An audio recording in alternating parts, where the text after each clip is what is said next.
A very good afternoon, friends. Myself Swati Sharma.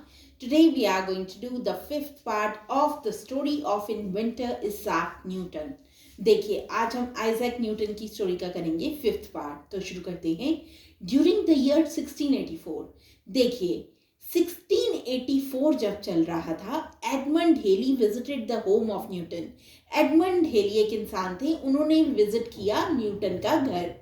While on his visit, जब वो वहां पर थे, उनके घर पर थे, Haley noted the remarkable development Newton had conducted regarding the path of objects in space.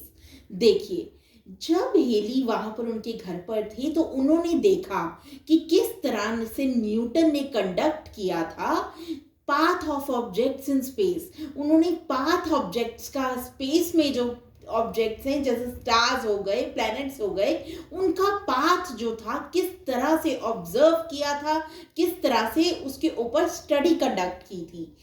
Newton was convince to step forward. देखिए अब न्यूटन जो थे वो कन्विंस हो गए कि हाँ मुझे आगे बढ़ना है और इंट्रोड्यूस करनी है अपनी findings to the general public. उनकी जो फाइंडिंग्स थी स्टार्स और प्लैनेट्स के ऑब्जेक्ट से रिलेटेड, वो सारी उन्होंने कहा अब मुझे ये फाइंडिंग्स जनरल पब्लिक में लानी है, विच सून बिकेम पब्लिसाइज, जो फिर पब्लिसाइज कर दी गई, मतलब उन्हें पब्लिक में इंट्रोड्यूस कर दिया गया। The publication Mathematical Principles of Natural Philosophy introduced the three laws that Newton became famous for. देखिए उनकी जो पब्लिकेशन थी, उनकी जो बुक थी जिसका नाम था mathematical principles of natural philosophy, उन्होंने इंट्रोड्यूस किए तीन लॉ जिसके लिए न्यूटन फेमस हुए। वो कौन सा लॉ था? Law of inertia. Prior to Newton, देखिए उन्होंने लॉ ऑफ इनर्शिया जो था वो इंट्रोड्यूस किया। न्यूटन से पहले there were several other philosopher.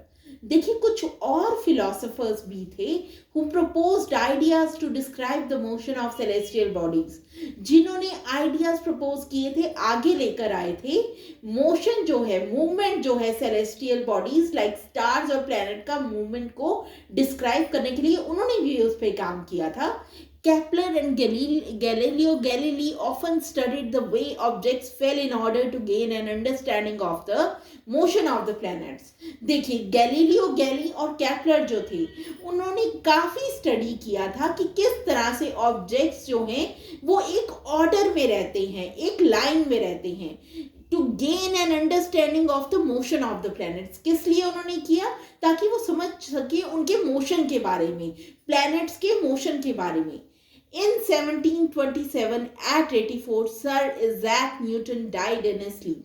देखिए 1727 ईस्वी में जब वो 84 साल के थे सर इज़ैक न्यूटन, तो उनकी डेथ हो गई जब वो सो रहे थे। And was buried with pomp and ceremony, और उनको बैरी किया गया बहुत पॉम्प और सेरेमनी के साथ, मतलब बहुत खुशी से। कहाँ बैरी किया गया? इन वेस्टमिनिस्टर एबी इन लंदन।